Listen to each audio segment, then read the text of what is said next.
निश्चित रूप से हमारे हाथ जितने मान दिए जाए, हमने सरकारी कर्मचारी अधिकारियों को पेंशन दी।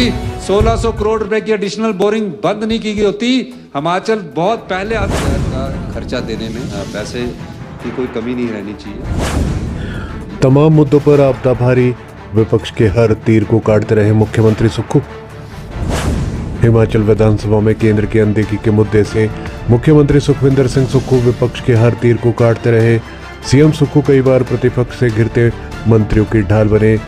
पूरे विधानसभा सत्र में विपक्ष पर भारी रहे सीएम सुक्खू।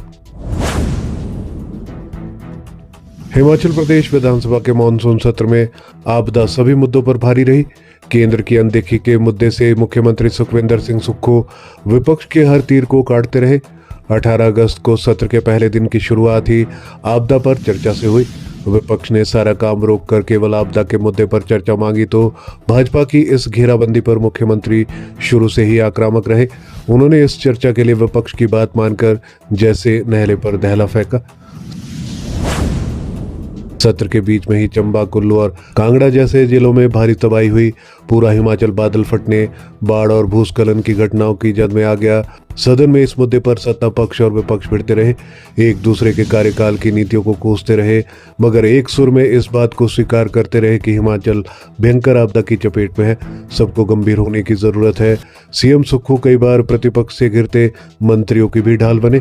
पहले ही दिन संसदीय कार्य मंत्री हर्षवर्धन चौहान से विपक्ष की ओर से स्थगन प्रस्ताव पर चर्चा के दौरान जब ये बात निकली कि अभी आसमान नहीं फटा है तो भड़के विपक्ष के सामने मुख्यमंत्री ने मंत्री के मंतव्य को स्पष्ट कर चुनौती दी कि सारा काम रोककर राज्य सरकार हर चर्चा को तैयार है।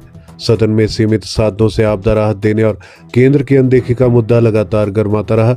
विपक्ष इसकी काट आपदा राहत आवंटन पर लगातार प्रश्न उठाते हुए ढूंढता रहा। भाजपा ने आपदा में समय से पहले मानसून की बैठकें स्थगित करने का प्रस्ताव रखा तो सीएम सुक्खू बिहार में राहुल गांधी की वोट अधिकार यात्रा में शामिल होने के बाद लौटते ही फिर तीखे तेवरों में नजर आए।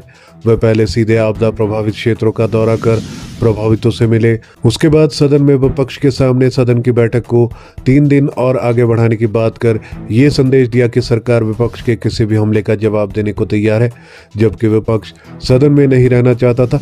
सुक्खू ने तंज भी कसा कि जब 2023 में आपदा आई तो प्रतिपक्ष कहता रहा कि मानसून सत्र बुलाया जाए।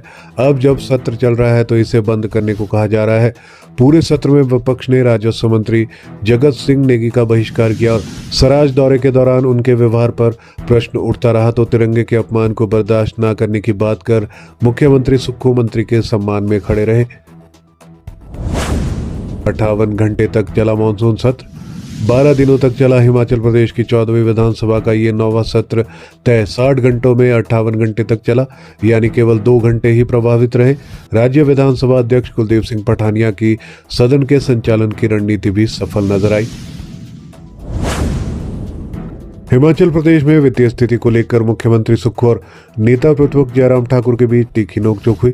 मामले ने उस समय तूल पकड़ा जब सीएम ने संसाधन जुटाने को लेकर हिमाचल की आर्थिक स्थिति के बारे में चर्चा की।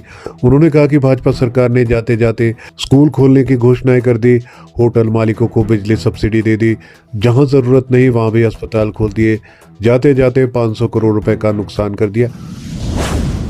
इस पर नेता प्रतिपक्ष जयराम ठाकुर भड़क गए, कहा कि आर्थिक संकट आप हमारे पर नहीं थोप सकते, ये आपकी गलत नीतियों के कारण हुआ है।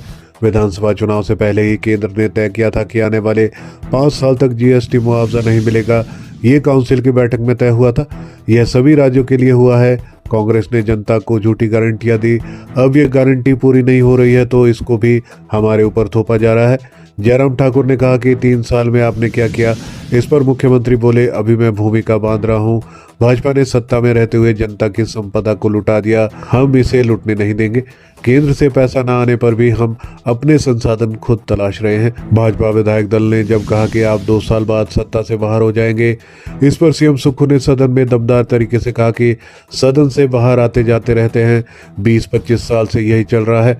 सत्र के समापन पर मुख्यमंत्री ने इस बात को दोहराया कि हिमाचल भयंकर आपदा से गुजर रहा है, विपक्ष केंद्र से आपदा के लिए पैकेज लाने में सहयोग करे।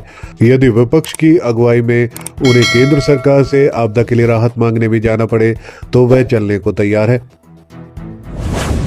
हमारे चैनल पर दी गई सभी जानकारियां विश्वसनीय समाचार पत्रों के माध्यम से एकत्रित कर आपको दी जाती है। हर खबर का लिंक डिस्क्रिप्शन में दिया जाता है। किसी भी खबर की पुष्टि हमारे लिए संभव नहीं है। आप हमारी मेहनत को लाइक, वीडियो को शेयर और चैनल को सब्सक्राइब जरूर करें।